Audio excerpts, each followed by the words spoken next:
하나님께서 우리에게 주시는 말씀 함께 보겠습니다. 히브리서 10장 1절에서 18절 말씀입니다. 저와 여러분이 한 목소리로 함께 읽도록 하겠습니다. 시작. 율법은 장차 올 좋은 일의 그림자일 뿐이요 참 형상이 아니므로 해마다 늘 드리는 같은 제사로는 나오는 자들을 언제나 온전하게 할 수 없느니라. 그렇지 아니하면 섬기는 자들이 단번에 정결하게 되어 다시 죄를 깨닫는 일이 없으리니 어찌 제사 드리는 일을 그치지 아니하였으리요. 그러나 이 제사들에는 해마다 죄를 기억하게 하는 것이 있나니 이는 황소와 염소의 피가 능히 죄를 없이 하지 못함이라. 그러므로 주께서 세상에 임하실 때에 이르시되 하나님이 제사와 예물을 원하지 아니하시고 오직 나를 위하여 한 몸을 예비하셨도다. 번제와 속죄제는 기뻐하지 아니하시나니 이에 내가 말하기를 하나님이여 보시옵소서. 두루마리 책에 나를 가리켜 기록된 것과 같이 하나님의 뜻을 행하러 왔나이다 하셨느니라. 위에 말씀하시기를 주께서는 제사와 예물과 번제와 속죄제는 원하지도 아니하고 기뻐하지도 아니하신다 하셨고 이는 다 율법을 따라 드리는 것이라. 그 후에 말씀하시기를 보시옵소서 내가 하나님의 뜻을 행하러 왔나이다 하셨으니 그 첫째 것을 폐하심은 둘째 것을 세우려 하심이라. 이 뜻을 따라 예수 그리스도의 몸을 단번에 들이심으로 말미암아 우리가 거룩함을 얻었노라. 제사장마다 매일 서서 섬기며 자주 같은 제사를 드리되 이 제사는 언제나 죄를 없게 하지 못하거니와 오직 그리스도는 죄를 위하여 한 영원한 제사를 드리시고 하나님 우편에 앉으사 그 후에 자기 원수들을 자기 발등상이 되게 하실 때까지 기다리시나니 그가 거룩하게 된 자들을 한 번의 제사로 영원히 온전하게 하셨느니라. 또한 성령이 우리에게 증언하시되 주께서 이르시되 그 날 후로는 그들과 맺을 언약이 이것이라 하시고 내 법을 그들의 마음에 두고 그들의 생각에 기록하리라 하신 후에 또 그들의 죄와 그들의 불법을 내가 다시 기억하지 아니하리라 하셨으니 이것들을 사하셨은즉 다시 죄를 위하여 제사 드릴 것이 없느니라. 아멘. 아멘. 이 시간 H팀의 대표이신 우리 송기철 장로님께서 나오셔서 언약과 구원이라는 제목으로 하나님의 말씀을 선포하시겠습니다. 우리 장로님 나오실 때 큰 박수로 우리 장로님 격려하고 또 응원하겠습니다.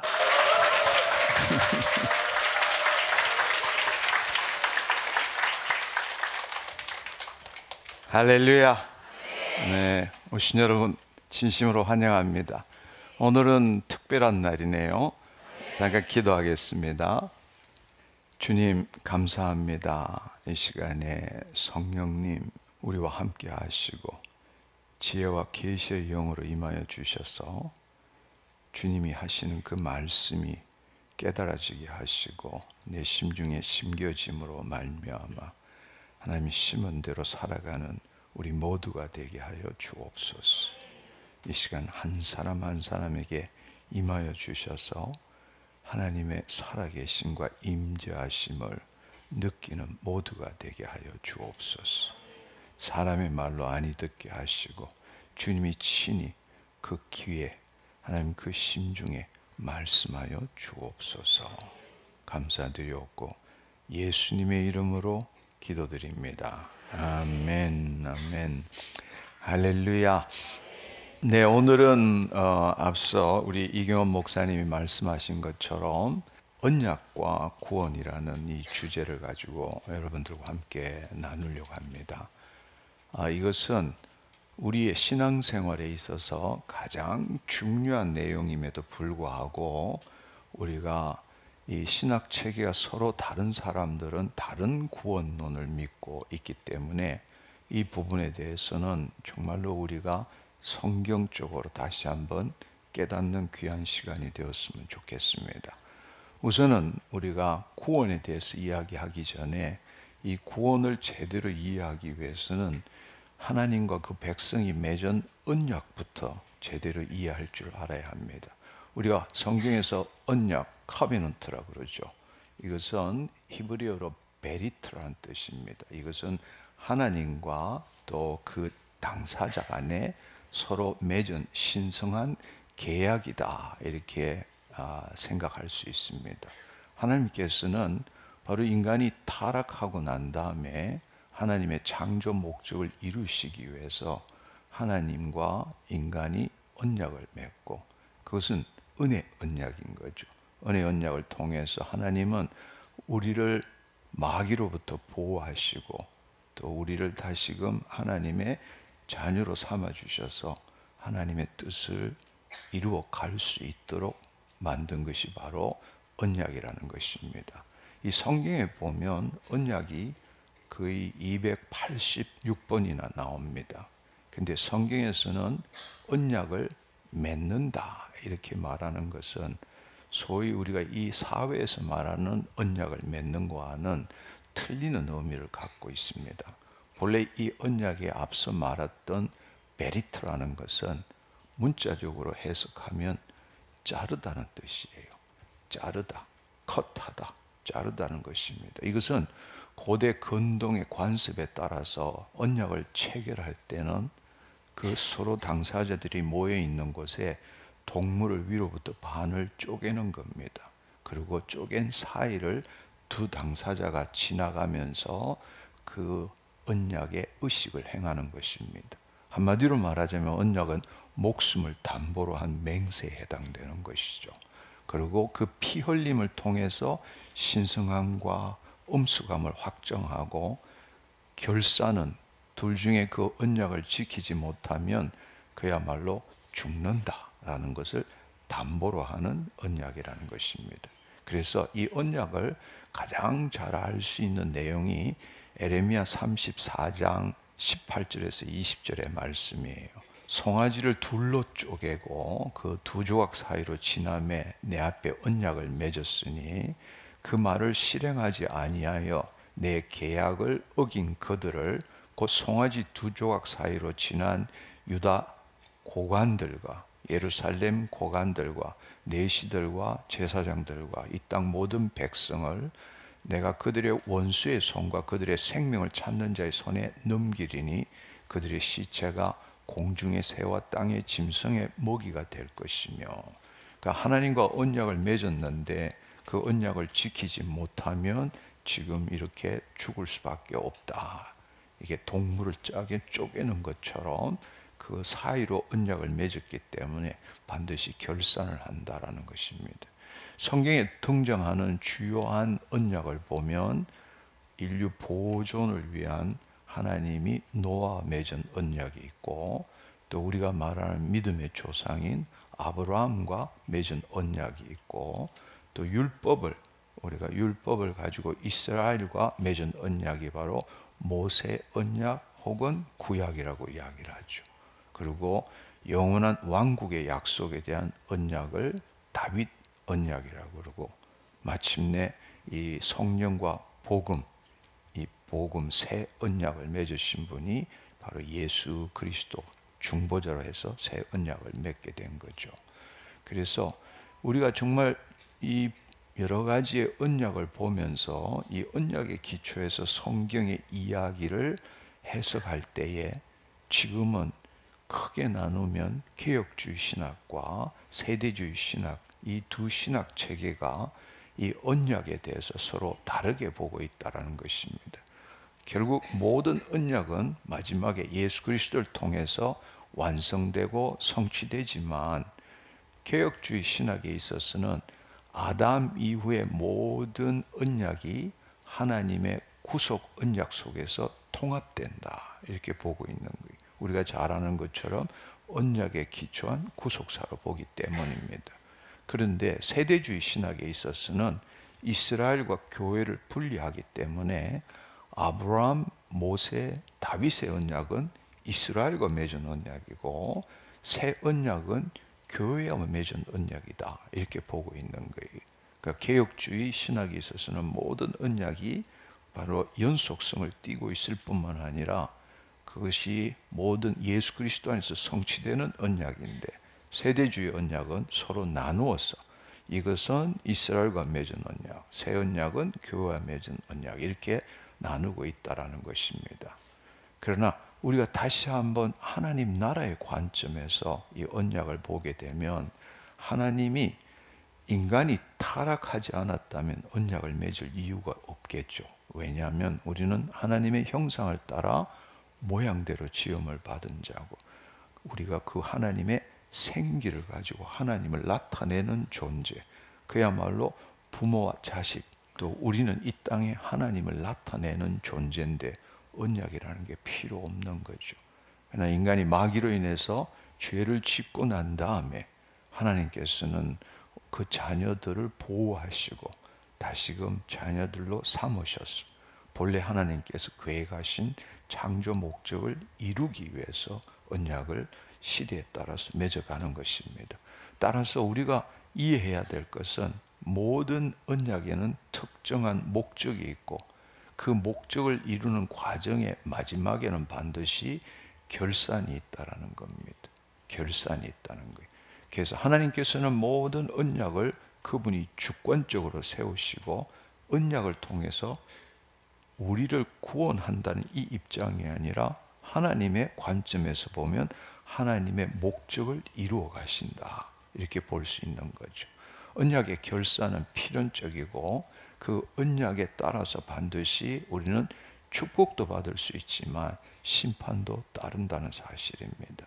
그리고 최종적으로 모든 언약은 새 언약이 마지막이고 예수 그리스도를 통해서 완성되고 성취되고 그 결과로서 종말론적으로 완성을 보게 된다는 것입니다. 그러니까 언약의 성취는 인간의 공로에 의한 것이 아니라 하나님의 신실하심과 은혜로서 이루어진다. 우리가 이렇게 볼 수 있는 겁니다. 아멘. 네, 하나님께서는 여러분이 정말 성경 이야기를 읽을 때 늘 처음에 마음에 두셔야 되는 것은 하나님께서는 이 피조 세계를 6일 동안에 만드시고 마지막 6일째 인간을 창조하시고 안식하셨다는 겁니다. 안식하셨다라는 것은 일을 하시던 일을 멈추었다는 이야기예요.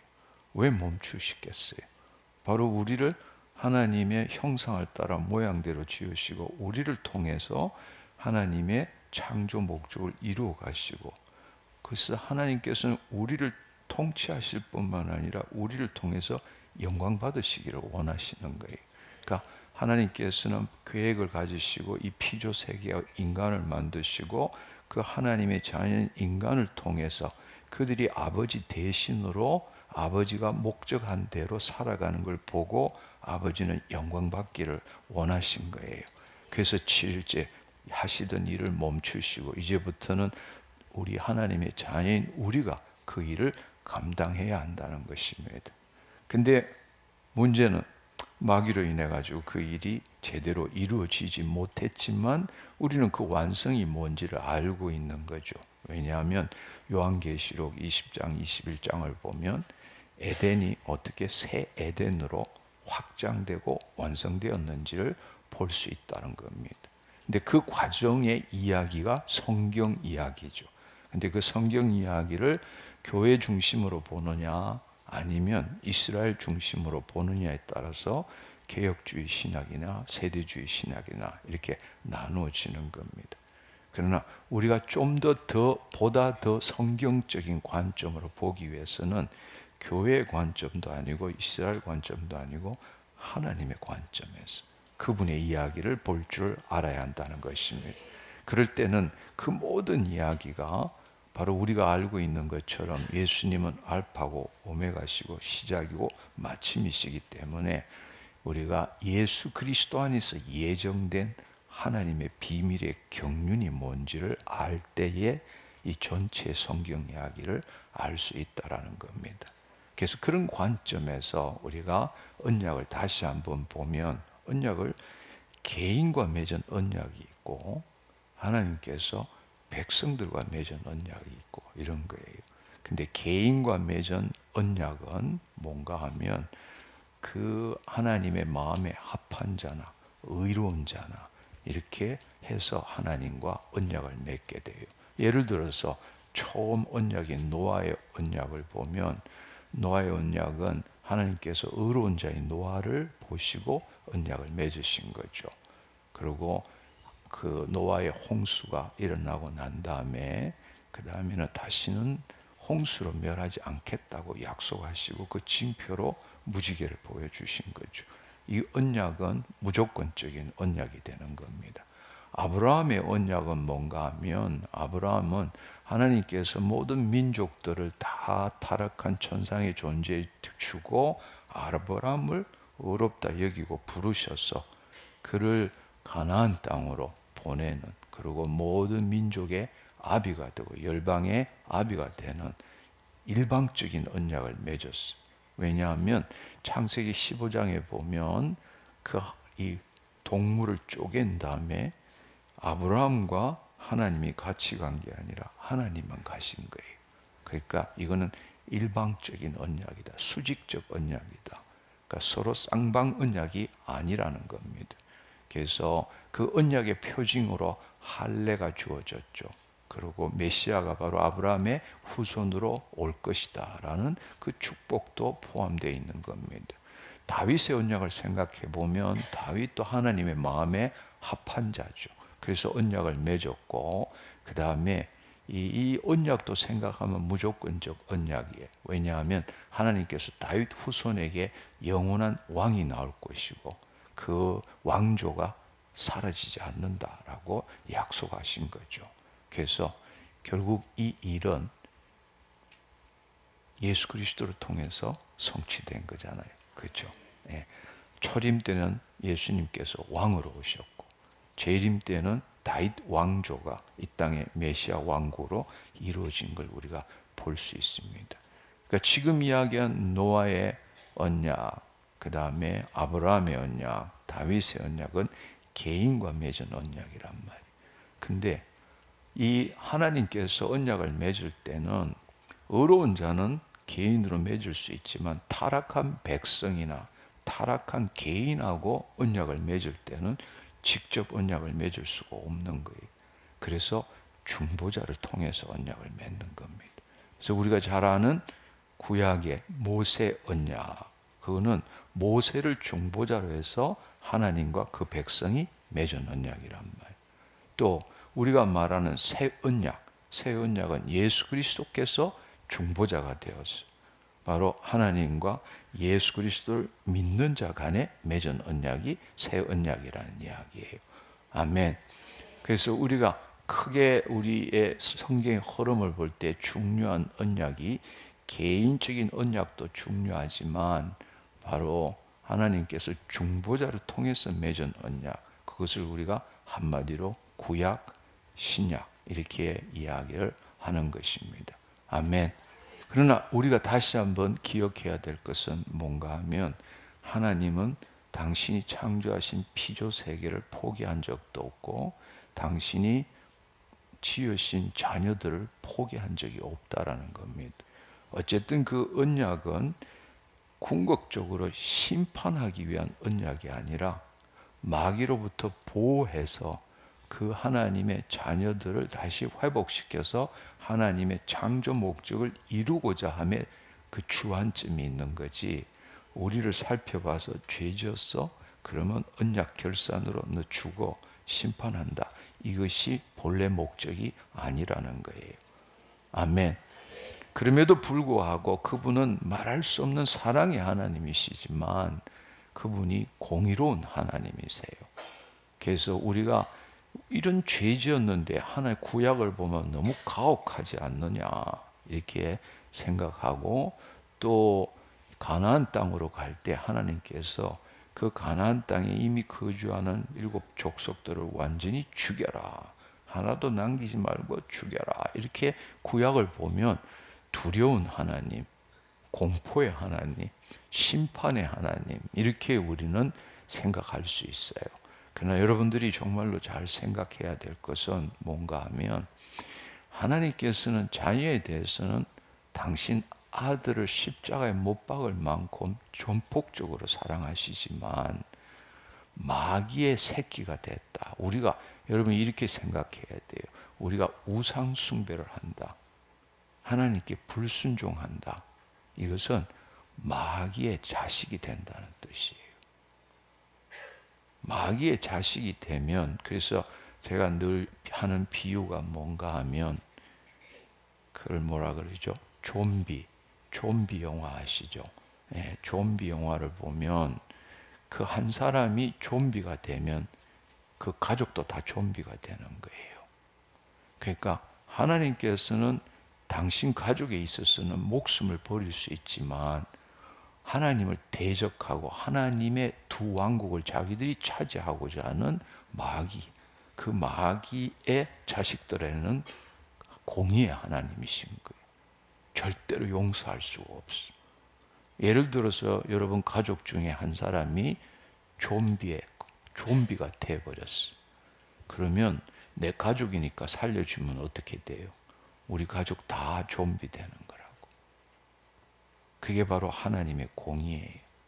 아멘. 예, 우리 가족뿐만 아니라 우리 동네가 다 좀비가 되는 거예요. 그래서 하나님은 그 일에 대해서는 소위 말하자면 칼같이 하나님의 공의를 이루시기를 원하시는 겁니다. 아멘. 그래서 우리가 정말로 생각해야 될 것은, 하나님이 언약을 맺으시는 것은 사랑에 의해서 언약을 맺으시는 거지만, 그 어떤 언약이라도 결산이 있고 결산에 있어서는 공의로 심판하신다. 이걸 여러분들이 이해할 줄 알아야 한다는 겁니다. 아멘. 네, 그렇습니다. 구약의 경우에 있어서는 모세를 중보자로 해서 하나님과 그 백성들이 맺은 언약이고, 그래서 그 언약을 지키는 조건이 율법이란 말이에요. 그래서 조건적 언약이에요. 그래서 율법을 지키면 축복 형통이고, 율법을 지키지 못하면 저주와 사망이다. 이것이 구약은 조건적 언약이다. 이렇게 우리는 이해할 수 있습니다. 그러나 우리가 잘 알다시피 이 언약이 온전치 못하기 때문에 더 나은 언약의 중보자가 오셨고, 그 예수 그리스도로 말미암아 새 언약으로 대치되었다는 걸 우리는 알고 있습니다. 아멘.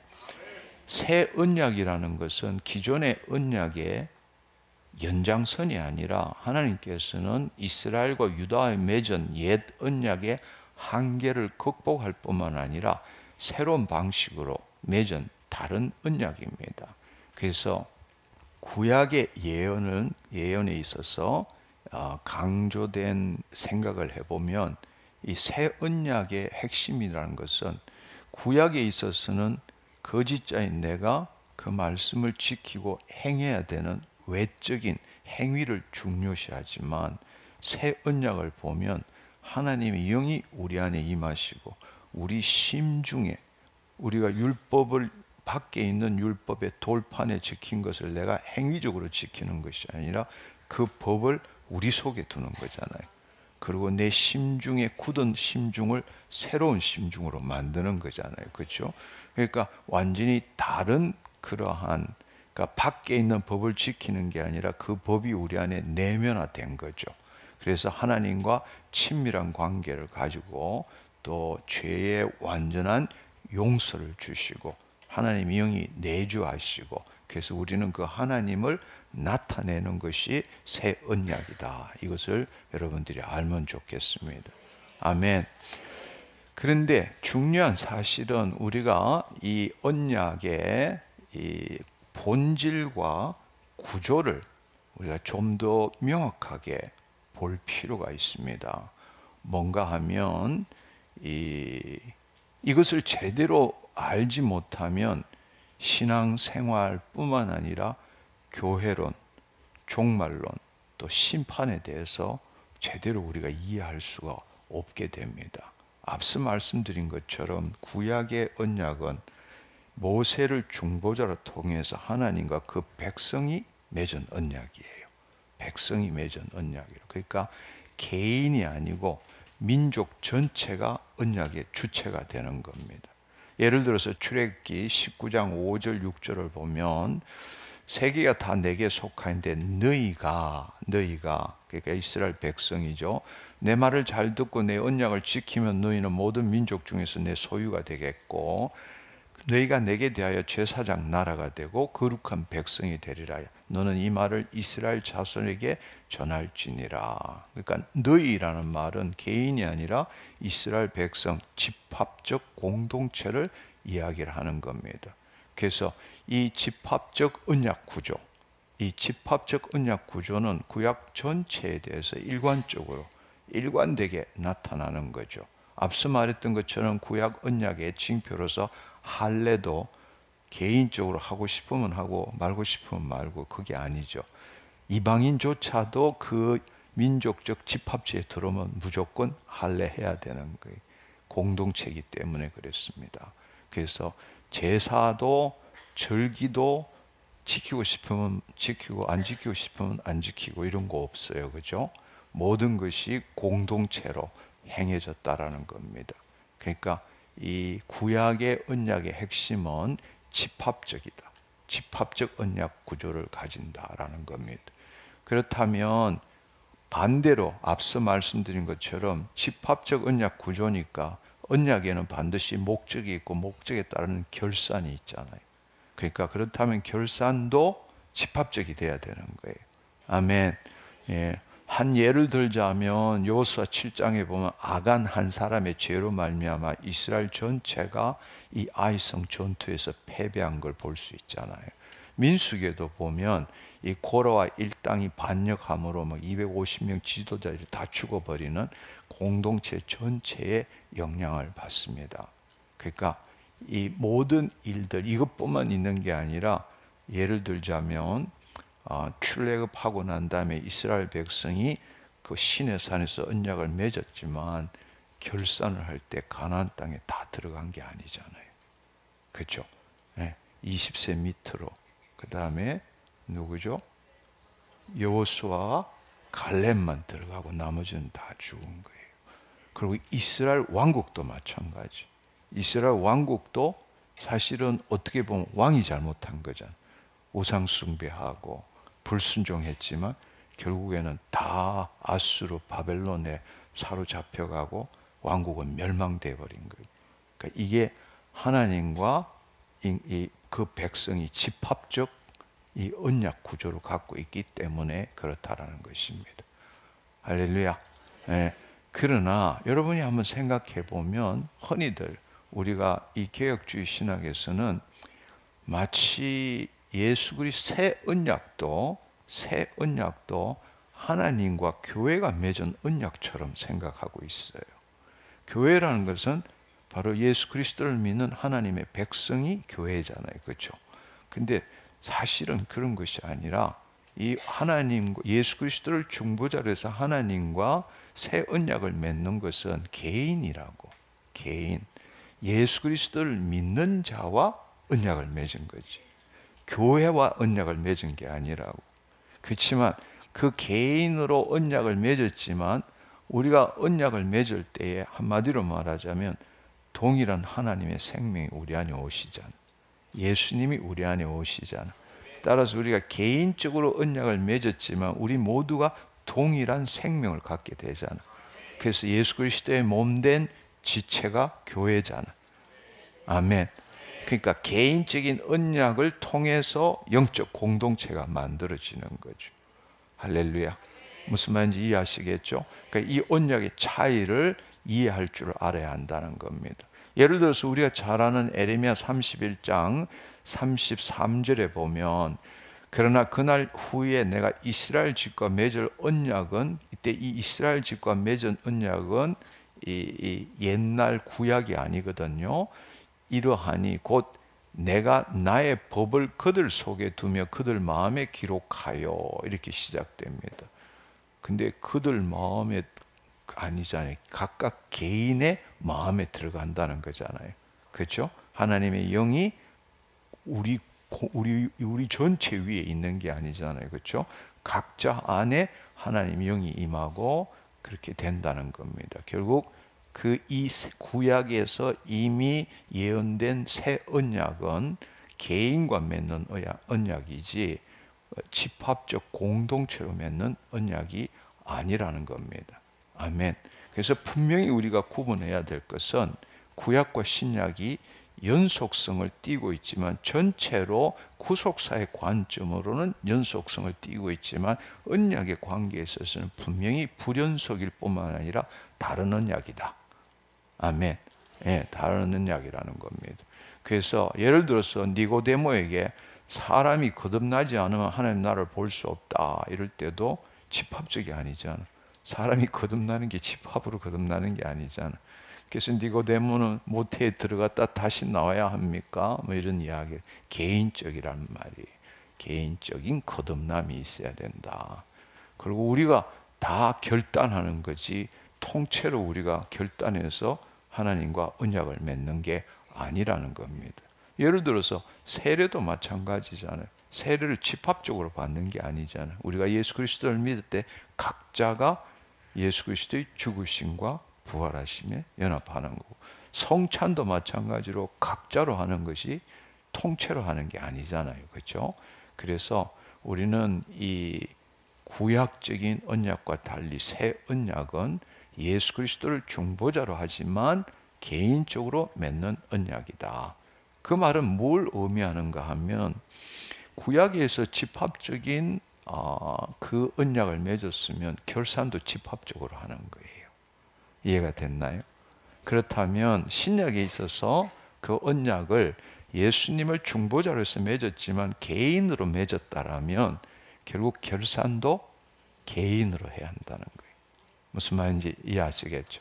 그래서 로마서 2장 6절에 보면 하나님께서 각 사람의 그 행한 대로 보응하시되, 각 개인이 행한 대로 보응하시되, 요한계시록 20장 12절에도 내가 보니 죽은 자들이 큰 자나 작은 자나 그 보좌 앞에 서 있는데 책들이 펴 있고 또 다른 책들이 펴져 있는데 곧 생명책이라. 죽은 자들이 자기 행위에 따라, 죽은 자들이 자기 행위에 따라 책들에 기록한 대로 심판을 받느니라. 무슨 말인지 이해하시겠죠? 근데 어떤 사람이 이렇게 말할 수 있어요. 요한계시록 2장 3장에 보면 예수님께서 그 교회를 통째로 비난하기도 하고 축복하시기도 하고 그렇지 않느냐 이렇게 하지만 결국 마지막에는 뭐로 나와 있는가 하면 최종 심판은 이기는 자 이렇게 말씀하시잖아요. 아멘. 그 교회 통째가 아니라 이기는 자 이렇게 말씀하신단 말이에요. 아멘.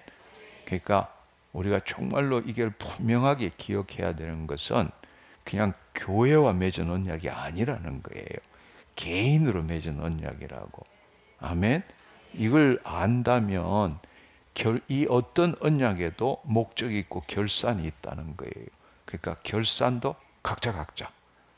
아멘. 그러니까 여기에 뭐 남편 따라오고 또 부인 따라오고 뭐 이래가지고 아무리 같이 식구가 믿음이 좋아도 결산은 각자. 결산은 각자. 새겨 들으시기 바랍니다. 예, 그러니까 이 새로운 그렇지만 쉽게 말하자면 구약에 있어서는 혈연 공동체잖아요. 이스라엘 민족이라는 혈연 공동체잖아요. 그렇죠? 혈연 공동체지만 신약에 있어서는 혈연 공동체가 아니라 각 개인임에도 불구하고 새로운 종류의 영적 공동체가 만들어지는 거죠. 왜냐하면 우리 모두가 앞서 말한 것처럼 하나님의 생명을 가지고 예수 그리스도 안에 있기 때문에 우리는 예수 그리스도 안에 몸된 교회잖아. 그러니까 우리는 개인으로 언약을 맺었지만 그 결과로 몸된 공동체, 이 영적 공동체가 만들어지는 거예요. 교회라는 것이 만들어지는 겁니다. 이 교회는 혈연도 아니고 민족도 아니고 우리가 각각 개인의 신앙에 기초했지만 영적 생명체, 생명적 공동체가 만들어진 거란 말이에요. 여기에는 유대인이나 이방인이나 뭐 헬라인이나 상관없는 거예요. 다 예수 그리스도 안에 있는 자들이. 할렐루야. 근데 이 혈연 공동체, 민족적 공동체지만 여기는 엄청나게 왕 잘못 만나면 끝장나는 거고 또 우리 안에 하나님의 생명이 없으니까 거짓자로 그 하나님의 말씀을 지킬 수는 없는 거예요. 그러니까 우리가 봤을 때 개인이 별로 안 좋다는 게 아니라 더 엄청난 능력을 갖고 있는 거예요. 왜냐하면 우리 모두에게 하나님이 동일한 영이 임하시고, 할렐루야, 우리가 형제 자매가 되는 거고 예수 그리스도 안에 있는 거고, 이제 법을 지키는 게 아니라 우리 안에 있는 법을 이루는 거고. 아멘. 무슨 말인지 이해하시겠죠? 그리고 우리는 왕을 보는 게 아니잖아. 바로 왕 중의 왕이신 우리가 성령님을 통해서 창조주 하나님 안에서 영적 공동체가 이루어지니까 구약과는 훨씬 더 강력한 공동체가 만들어진다는 겁니다. 할렐루야. 그래서 한 성령으로 세례를 받아 다 한 몸이 되었다. 아멘. 한 몸이 되었다. 그래서 나는 팔, 너는 다리, 눈 이렇지만 우리가 합쳐지면 바로 온전한 그리스도가 되는 거죠. 할렐루야. 예, 그렇습니다. 그래서 우리가 이제는 그렇다면 분열, 분쟁, 분당이 아니라 늘 우리는 각자의 은사를 비교하고 자랑하는 것이 아니라 합쳐져서 로봇의 합체처럼 합쳐져서 온전한 그리스도, 온전한 하나님이 나타나도록 하는 공동체가 바로 영적 공동체라는 이야기. 아멘.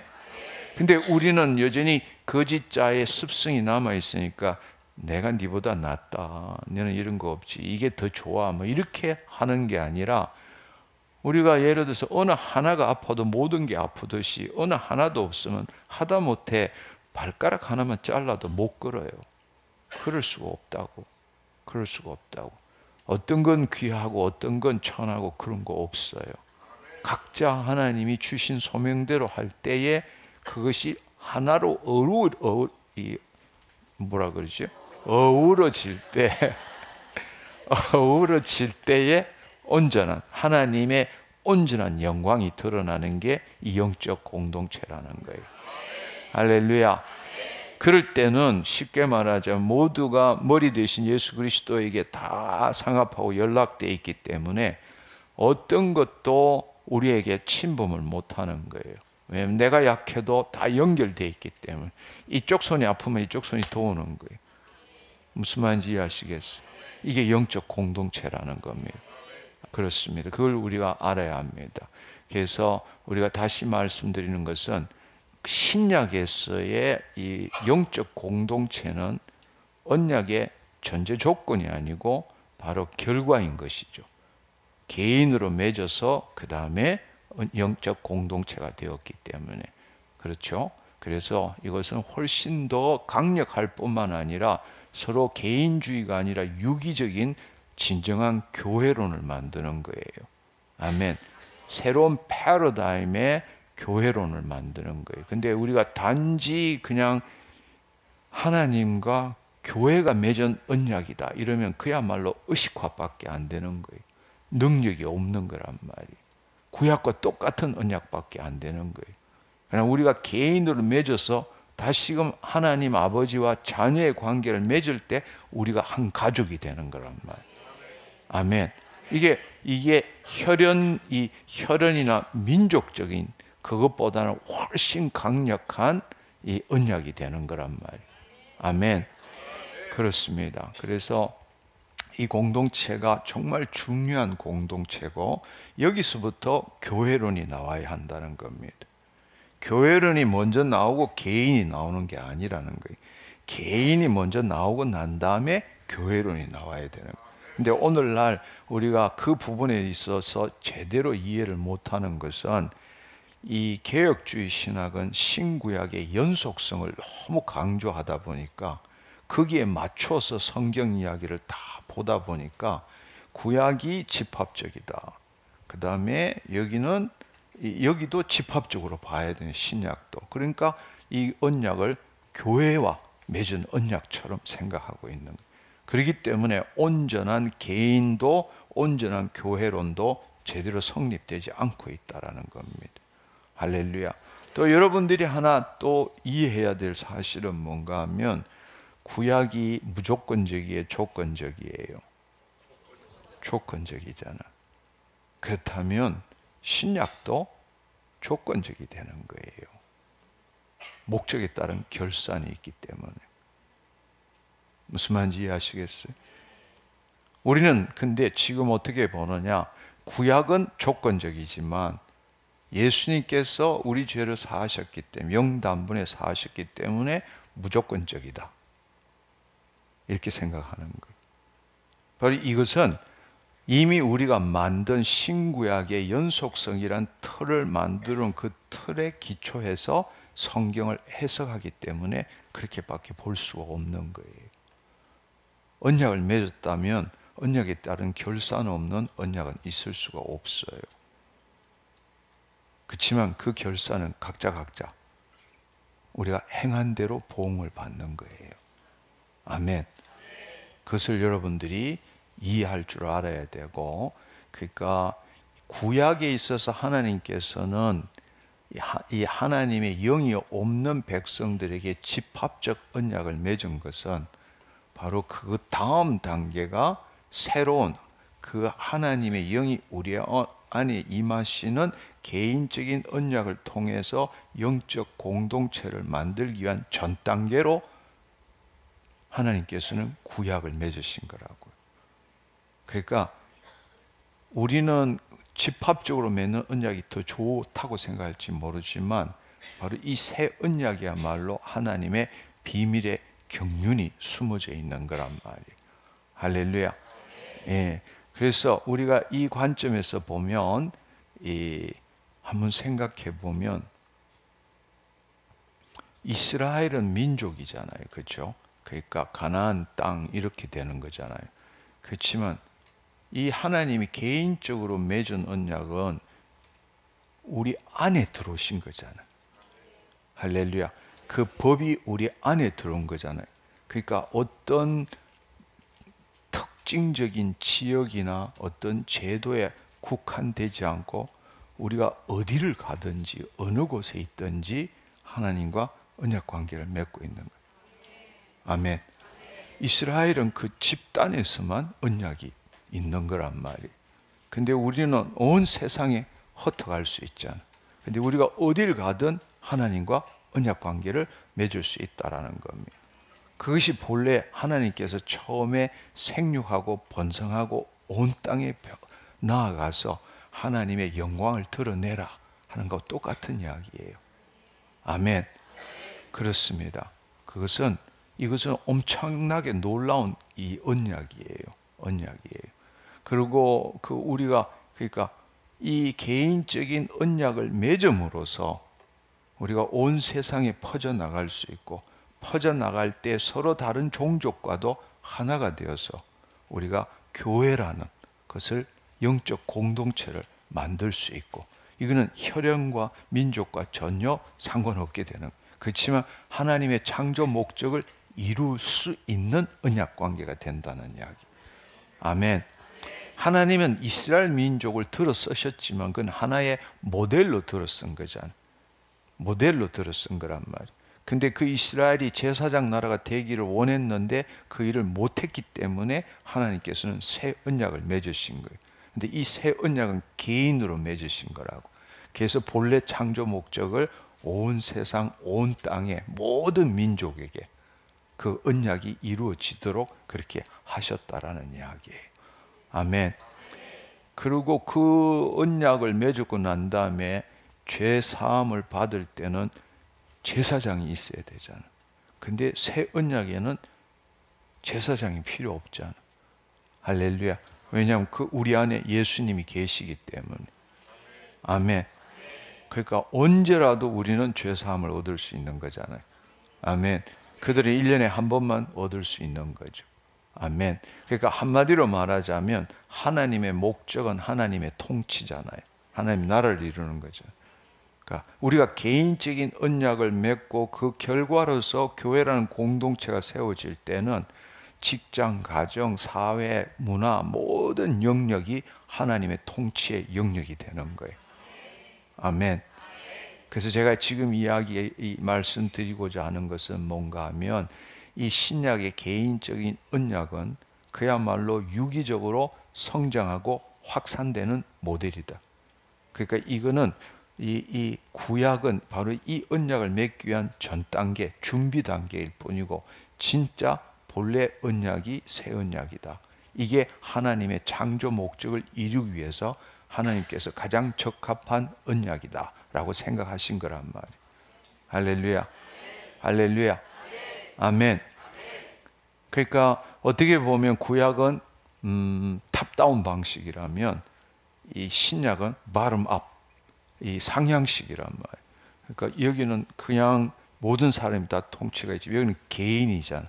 개인이지만 각각 개인이 아니라 어디라도 모이면 교회, 유기적인 공동체가 되는 거잖아. 이게 온 세상 모든 민족에게 펼쳐나갈 수 있다라는 이야기입니다. 아멘. 그 말은 현재적 하나님 나라, 예수님이 하나님 나라를 이루시기 위한 가장 좋은 언약 구조라는 이야기. 아멘.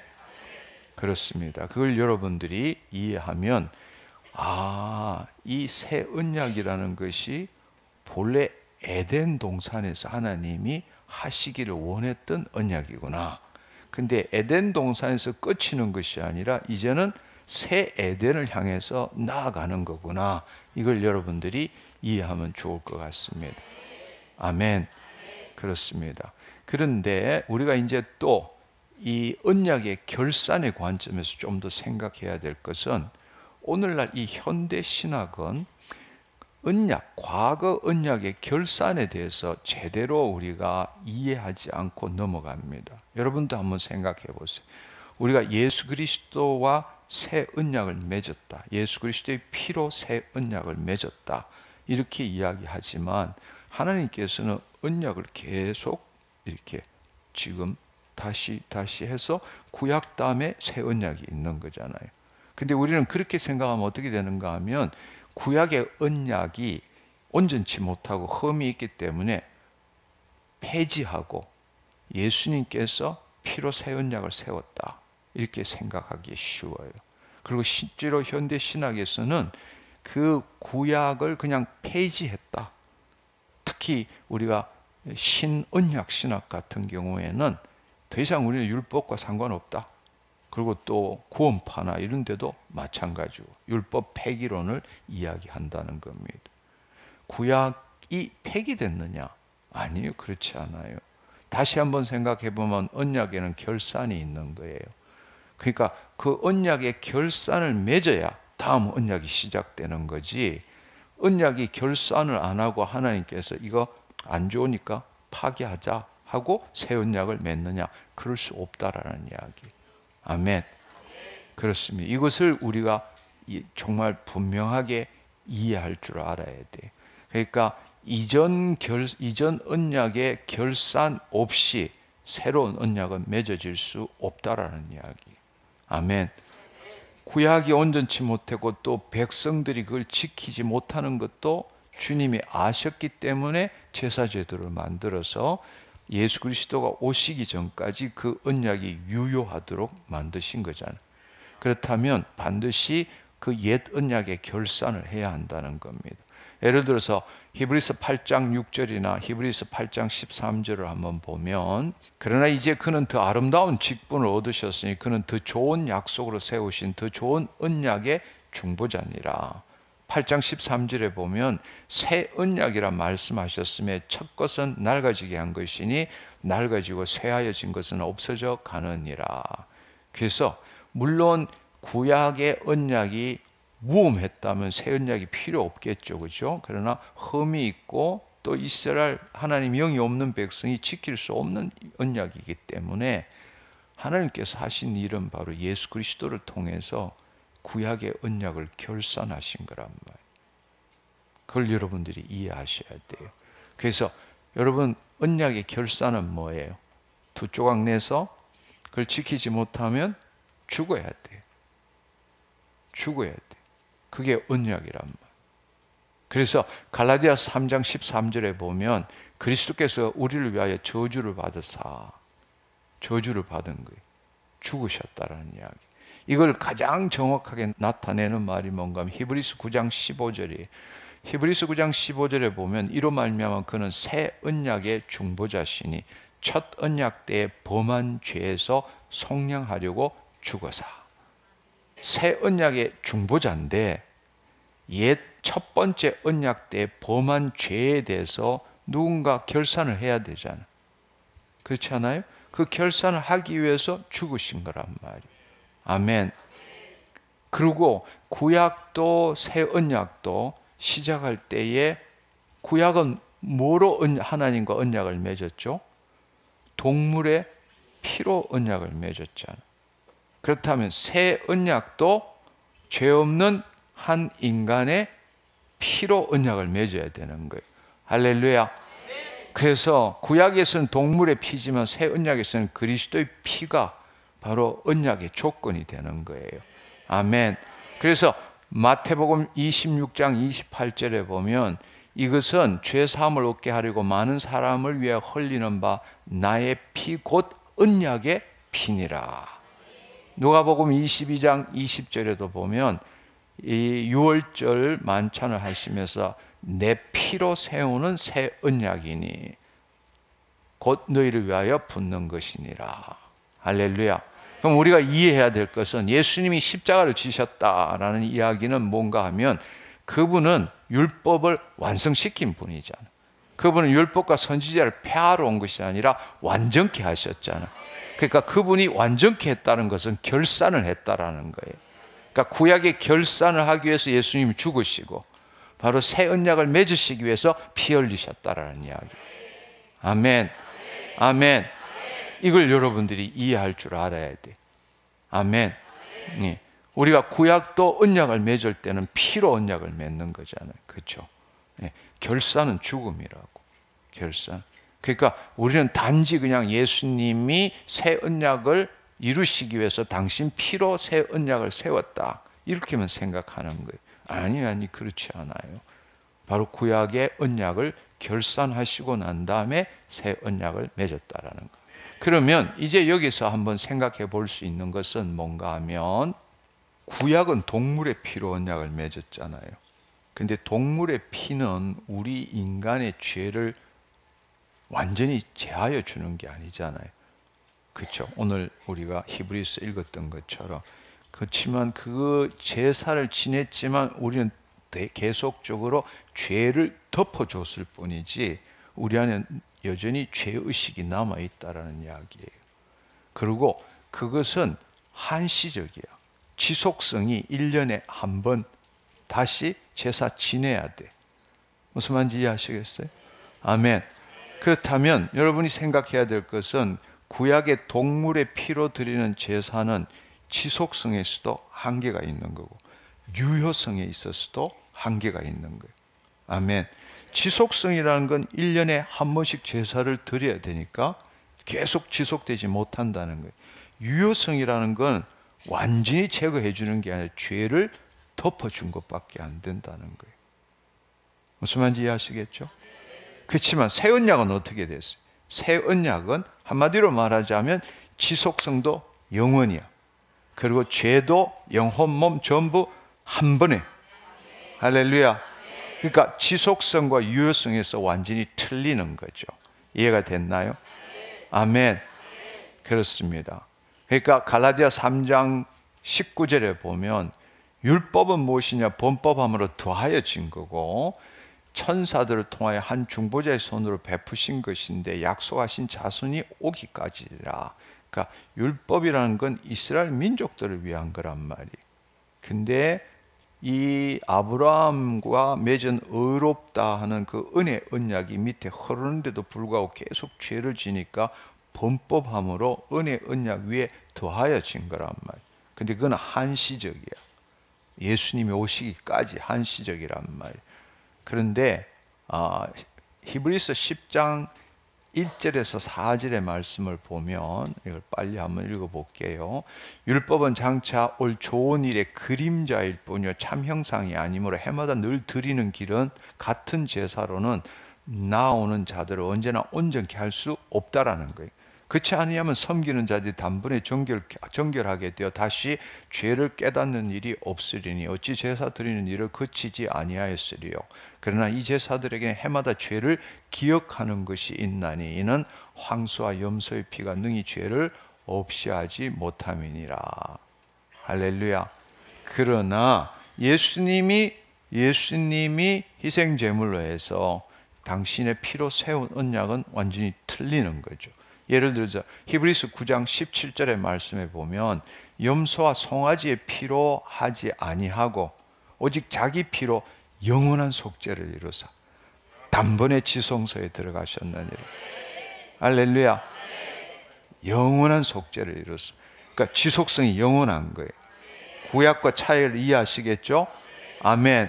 히브리서 10장 14절에 보면 그가 거룩하게 된 자들을 한 번의 제사로 영원히 온전하게 하셨느니라. 아멘. 그러니까 지속성과 유효성이 있어서 완전히 차이가 나는 거죠. 구약과 신약에 있어서. 할렐루야. 그러나 여러분이 이제 여기서 정말 알아야 될 것은 구약의 언약은 지속성과 유효성에 한계가 있어. 한시성이라고. 그렇지만 신약에 있어서는 그 예수님께서 그 지속성과 유효성을 완전히 허물어 버리셔. 아멘. 그렇다고 해서 언약의 결산이 없을 수는 없어. 이해가 됐나요? 이것은 이 언약의 지속성과 유효성에 대한 이야기지 언약의 결산에 대한 이야기가 아니라는 이야기예요. 아멘. 구약도 조건적 언약이야. 신약도 조건적 언약이라고. 그 말은 뭘 이야기하는가 하면 구약에 있어서는 율법을 지키는 조건적 언약이라고. 근데 이 새 언약의 언약은 우리가 지금 언약에 기초한 구속사로 볼 때는 오로지 내 자신을 죄사함 받고 구원을 얻게 하는 언약이 아니라 하나님의 나라의 관점에서 볼 때 단지 우리를 죄사함을 받게 하는 언약이 아니라 하나님의 영이 우리 안에 임하고 우리 심중에 하나님의 법을 둬서 하나님의 뜻을 이 땅에 이루기 위한 언약이란 말이에요. 그게 새 언약이라고.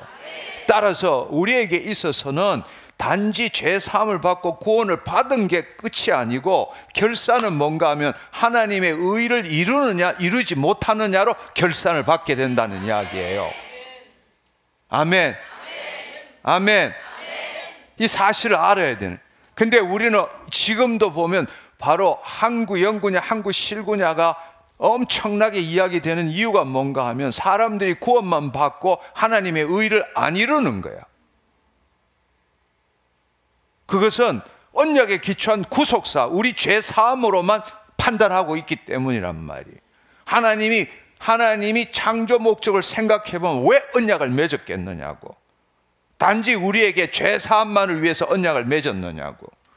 하나님의 창조 목적을 이루어가기 위한 거잖아요. 할렐루야.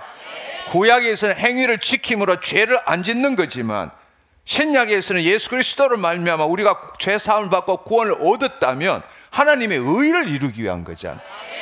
할렐루야. 죄를 안 짓는 게 아니라 하나님의 의를 이루는 거잖아요.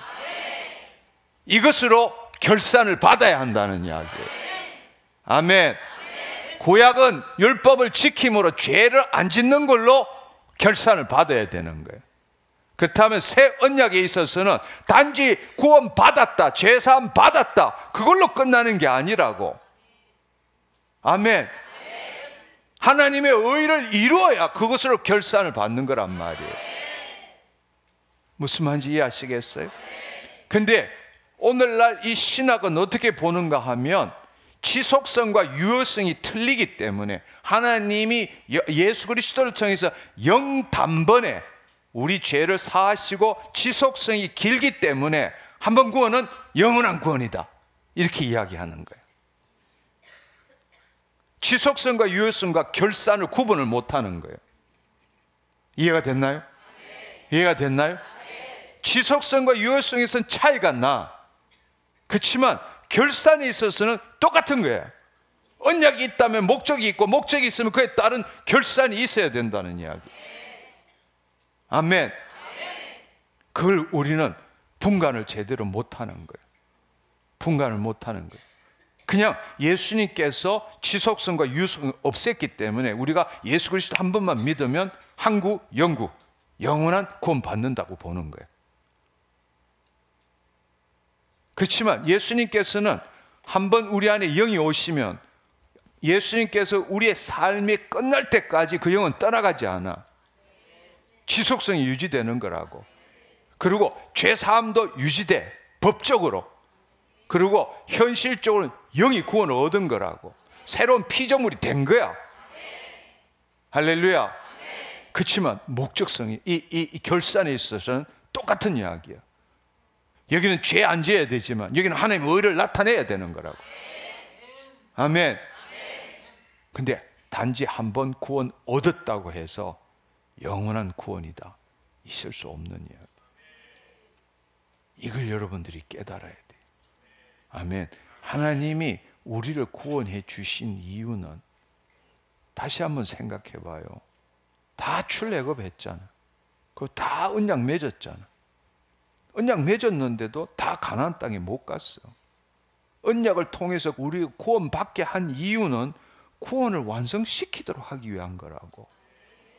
영으로서 몸의 행실을 죽임으로 하나님의 의가 나타남으로 하나님의 창조 목적의 회복, 확장, 완성을 이루도록 하기 위한 거란 말이에요. 그것으로 결산을 해야 되는 거라고. 아멘. 그냥 단지 한번 믿었기 때문에 결산 없다, 있을 수 없는 이야기. 너무 안타까운 이야기지만 바로 이 언약의 지속성과 유효성과 언약의 목적에 따른 결산을 지금 제대로 구분을 못하고 있는 거예요. 너무 안타깝죠. 이것을 이제는 우리는 바꿔야 합니다. 모든 것들의 가장 큰 근원이 뭔가 하면 우리가 지금까지 가져왔던 신학 체계하에서 성경의 모든 것들을 해석해 나가기 때문에 하나님의 마음으로 이 성경을 다시 보는 게 아니라, 그래야만이 늘 하나님의 마음으로 볼 때만이 계속 이 신학 체계가 변해갈 수 있는 거라고. 그래서 처음 종교개혁 할 때에 한 번 변화된 교회는 항상 변해가야 되는데, 우리는 진리 수호라는 명목하에 508년 전에 만들었던 교리 체계를 지금도 붙들고 그거의 교리 체계에서 성령님이 점진적으로 새로운 계시를 줌에도 불구하고 그 틀에다가 성경을 끼워 맞추는 거예요. 그게 아니라 우리가 그 하나님의 영 안에 가서 그때 만든 그 신학 체계 보다 더 성경적인 신학 체계를 계속 만들어 가야 되는데, 그래서 구약을 다시 한번 생각해 보면 우리가 고라 자손도 그렇고 아간도 그렇고 가나안 땅에 갈 때도 그렇고 이스라엘 왕국이 멸망되는 것도 그렇고 다 결산이 있는 거라고. 그럼 신약에 있어서는 어떻게 되는 것인가? 신약에 있어서도 무조건적이 될 수가 없어. 이걸 가지고 한 번 구원은 영원한 구원이라니까 그냥 신약은 무조건적인 언약이다, 구약은 지켜야 되니까 조건적 언약이다. 천만에. 신약도 조건적이라고. 각각 개인이란 말. 할렐루야. 그렇지만 달라진 것은 바로 지속성과 유효성에서는 완전히 달라진 거예요. 그리고 그분이 우리 안에 들어오신 거예요. 그리고 그 하나님의 의를 끝까지 이룰 수 있도록 우리에게 믿음을 주시고 성령과 말씀으로 함께 하시고, 아멘. 하나님의 창조 목적을 이루어가기 위해서. 아멘. 그렇습니다. 이걸 구분 못하면 그야말로 한 번 구원은 영원한 구원이다. 그리고 어떻게 이야기하는가 하면 마지막 때 그러면 쉽게 말하자면 구원을 못 받는 사람은 왜냐? 처음부터 구원을 못 받은 거라는 거예요. 심판에서 떨어지는 자들은 처음부터 구원을 안 받은 거라는 거예요. 한 번 구원은 영원한 구원이다. 근데 실족하는 사람은 왜 그러느냐? 처음부터 구원을 안 받은 거다. 그러니까 우리는 마지막 때 심판은 베마 심판밖에 없어요. 베마 심판은 뭔가 하면 구원 받았는데 그 사람의 상급에 따른 그리스도 심판, 그가 무슨 일을 했는지에 따라 상급에 따른 심판만 있다는 거예요. 그럴 수가 없죠. 그러니까 이게 성경의 곳곳에 이게 어려움이 있는 거예요. 예를 들어서 예수님께서 재림의 마지막 때에 대해서 설명한 것이 마태복음 24장, 25장, 마가복음 13장, 누가복음 21장 이런 때, 요한계시록 2장, 3장 이럴 때의 마지막에 대한 비유들이 너무 많이 나오는 거예요. 비유들이 나오는데 그 모든 것들이 예를 들어서 열처녀 비유, 그 다음에 지혜로운 자와 악한 종에 대한 이야기가 마태복음 24장에 나온단 말이에요. 근데 마태복음 24장 51절에 보면 그 지혜로운 자와 악한 자는 믿는 자와 안 믿는 자 이야기가 아니라 똑같이 믿는 자란 말이에요. 믿는 자 중에서 지혜로운 자와 악한 자. 근데 악한 자는 어떻게 되느냐? 두 조각 난다고 나와 있죠.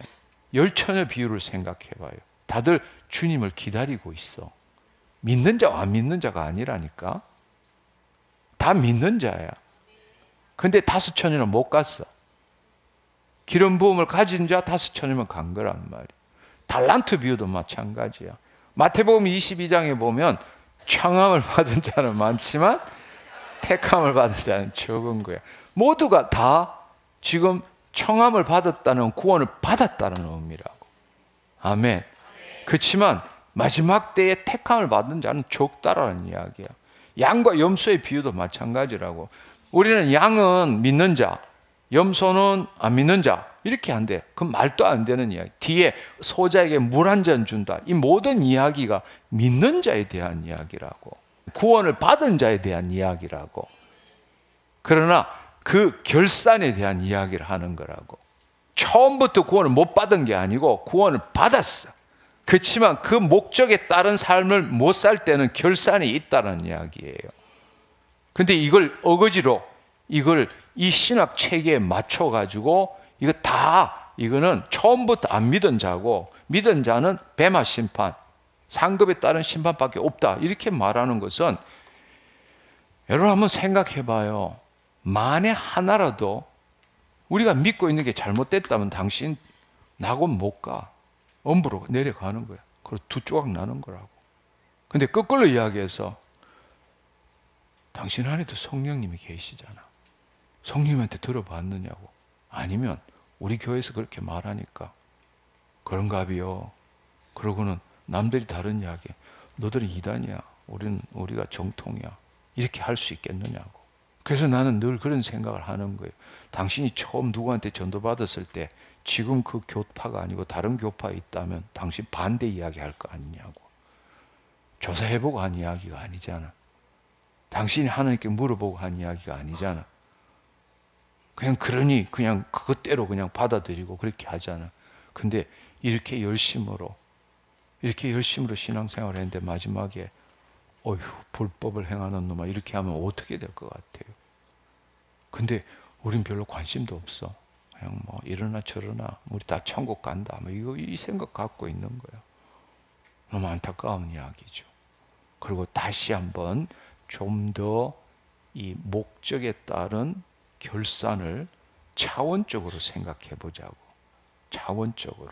주님께서 우리를 구원하신 것은 법적으로는 영혼, 몸 전부잖아요. 근데 현실적으로는 영만 구원을 얻었잖아. 그래서 우리가 새로운 피조물이 된 거잖아. 그렇지만 혼과 몸은 아직도 여전히 세상 신에 묶여서 살고 있잖아. 그래서 우리가 하나님의 의를 나타낸다는 것은 바로 그 새 언약이 말하는 것처럼 하나님의 영이 우리 안에 임하시고 우리의 심중에 그 법을 두고 그리고 심은 대로 거두는 삶을 살아서 우리는 여호와 하나님이 되고 우리는 그 백성이 되는 게 새 언약이잖아. 아멘. 그럼 우리가 영으로서 하나님 왜 우리한테 영으로 임하셔서 새로운 피조물을 만들었겠느냐고. 그냥 그걸로 한번 그렇게 됐으니까 어떻게 살든 상관없다. 너들은 그렇게 한번 구원 받았으니까 천국 간다. 이렇게 하기 위해서 그렇게 해주신 것 같아요? 아니잖아. 영이 구원을 얻었기 때문에 이제 영으로서 몸의 행실을 죽이고 하나님의 말씀을 내 안에 내 심중에 집어넣음으로 하나님을 나타내는 그의 나라와 의를 구하라고 우리를 구원하신 거잖아요. 아멘. 그걸 통해서 마지막에 결산을 하고 그 결산 중에서 그 일을 많이 한 사람은 상급을 많이 받게 되고 적게 받은 건 적게 받겠지만 그 삶을 끝까지 살아내야 되잖아. 아멘. 상급의 차이는 있을 수 있지만 어쨌든 힘들고 어렵고 지더라도 우리 안에 계신 이가 세상을 이겼기 때문에 다시 일어나서 또 싸우고 또 싸우고 믿음의 선한 싸움을 끝까지 살아야 되잖아. 그게 아니라 한번 구원받았기 때문에 어떻게 살든 상관없다, 구원파처럼 그렇게 산다면 어떻게 결산 없는 언약이 있을 수 있겠느냐고. 예수님께서 이렇게 결산에 대한 이야기를 많이 하는데도 우리는 눈도 안 깜빡이고 한 번 구원은 영원한 구원이다, 이렇게 생각한다는 이야기, 얼마나 안타까운 이야기냐고. 우리가 이제는 깨어나야 합니다. 아멘. 우리가 결국에는 우리 몸이 죽을 때 결산이 일어나잖아. 그 첫 번째 결산은 낙원이냐 엄부냐. 두 번째 결산은 예수님 재림할 때. 예수님이 재림할 때는 여기는 각기 결산을 받아. 우리가 죽을 때 각자 결산을 받는 거잖아. 그렇지만 예수님 재림할 때는 집합적으로 결산받는 거야. 왜냐하면 그동안에 믿음의 선한 싸움을 싸워온 모든 자들이 지금 낙원에 있잖아. 그리고 끝까지 믿음의 싸움을 싸웠던, 끝까지 예수님 재림할 때까지 싸웠던 사람이 있잖아. 무슨 말인지 이해하시겠죠? 그들은 휴거될 거고 우리는 몸의 부활을 입겠고, 궁극적으로 다 우리가 부활의 몸을 입는 거란 말이야. 할렐루야. 그때는 바로 천년왕국에 우리가 예수 그리스도와 함께 왕노릇하게 된다는 이야기. 사실은 우리의 진짜 삶은 새 생명, 이 새 창조 사역에 참여하는 건 여기가 아니에요. 부활의 몸을 입을 때부터라고. 아멘. 그때 바로 예수 그리스도와 함께 왕노릇하는 거예요. 하나님의 그 왕국을 통치하는 데 참여하는 거라고. 아멘. 그렇습니다. 그래서 오늘 이 시간에 여러분과 함께 나누는 이 말씀의 핵심은 뭔가 하면, 우리가 언약을 제대로 알아야만이 구원을 할 수 있다는 거예요. 아멘. 네. 언약을 알아야만이 구원을 제대로 알 수 있는데, 우리는 그냥 배운 대로 구원해서 끝내버리는 거예요. 그러나 여러분, 구원이라는 것은 새 시제로 돼 있잖아요. 새 시제로 돼 있다는, 구원을 받았다, 구원을 이루어간다, 구원을 완성시킨다. 성경에 보면 이 세 시제가 다 동일하게 나오고 있어요. 구원을 받았다는 걸 차원적으로 이야기하자면 영의 구원을 얻은 거예요. 구원을 이루어간다는 건 혼의 구원을 이루어가는 거예요. 구원을 완성시킨다는 건 부활의 몸을 입는다는 거예요. 아멘. 그 다음에 죄의 형벌로부터 자유함을 누린 거예요. 구원을 받았다는 거예요. 아멘. 구원을 이루어간다는 건 지금도 우는 사자처럼 돌아다니까 죄의 세력에서 승리한다는 거예요. 구원을 완성시킨다. 부활의 몸을 입으면 이제는 죄의 존재가 없어지는 거예요. 내 몸에 죄가 없어지는 거니까. 아멘. 죄의 형벌로부터 자유함, 죄의 세력으로부터 승리함, 죄의 존재로부터 완전히 벗어나는 거랍니다. 할렐루야. 하나님 나라 관점으로 볼 때는 물과 성령으로 거듭난 자는 하나님 나라를 볼 수 있고 들어갈 수 있어. 그치만 들어간 건 아니야. 그러면 그 다음에 이 구원을 이루어 간다는 게 뭐예요? 성화에 살면 하나님 나라로 침노해서 빼앗는 거란 말이에요. 아멘. 이게 하나님 나라로 침노해서 빼앗는 거라고. 할렐루야. 그 다음에 구원을 완성시키면 우리는 내주하시는 왕국이 온전하고 완성된 거란 말이에요. 그래서 하나님과 예수 그리스도와 함께 왕노릇하게 되는 거라고. 할렐루야. 그러니까 우리는 흔히들 칭의, 성화, 영화 이런 이야기를 하지만 이 모든 것들은 서로 연결되어 있는 거라고. 그래서 여러분이 단지 구원 이러면 구원을 받았다 이게 아니라, 구원을 받은 이유는 구원을 완성시키기 위해서 구원을 받은 겁니다. 완성시키는 이유는 하나님의 창조 목적에 우리가 지금 부름받아서 하나님 그 일에 동참하고 있다라는 거예요. 아멘. 이 구약에 있어서는 죄의 문제지만 신약에 있어서는 의의 문제란 말이에요. 할렐루야. 여기는 마귀의 통치에서 벗어나서 죄를 안 짓는 거고, 이 신약은 하나님의 통치 안에서 하나님의 의를 이루는 거고. 이해가 됐나요? 아멘. 구약에 있어서는 마귀의 통치에서 벗어나서 죄를 안 짓는 거고, 여기는 바로 하나님의 통치 안에서 의를 이루는 거. 다르게 하나 더 하면 마귀의 일을 무력화시키면서, 아멘, 하나님의 의를 이루는 거란 말이에요. 아멘. 여기도 결산이 있고 여기도 결산이 있다는 사실. 할렐루야. 여기는 결산이 집합적이야. 여기는 결산이 개인적이라고. 할렐루야. 할렐루야. 이걸 알았으면 좋겠습니다. 아멘. 기도하겠습니다. 주님 감사합니다. 오늘 이 시간을 통해서 참으로 이 쉽지 않는 문제이지만 주님께서 지혜를 주셔서 이 언약과 구원에 대해서 함께 나누었습니다. 주님, 우리가 언약의 구조를 알게 하시고 이 구약과 신약의 언약의 지속성과 유효성에는 차이가 있지만 하나님, 모든 언약에는 반드시 목적이 있고 결산이 있다는 것을 다시 한번 깨닫게 하시고, 우리가 구원을 얻은 이유는 하나님의 창조 목적을 회복, 확장, 완성시키기 위해서, 즉 구원을 완성시키기 위해서 구원을 받은 것입니다. 주님, 한 번 구원 받은 것으로 하나님의 의를 나타내지 않는 어리석은 삶을 살지 않게 하시고, 예수 그리스도 안에서 주의 생명의 말씀을 우리의 심중에 심음으로 심은 대로 거두는 하나님의 의를 나타내는 매일의 삶을 살게 하여 주옵소서. 감사드리옵고 예수님의 이름으로 기도드립니다. 아멘. 아멘.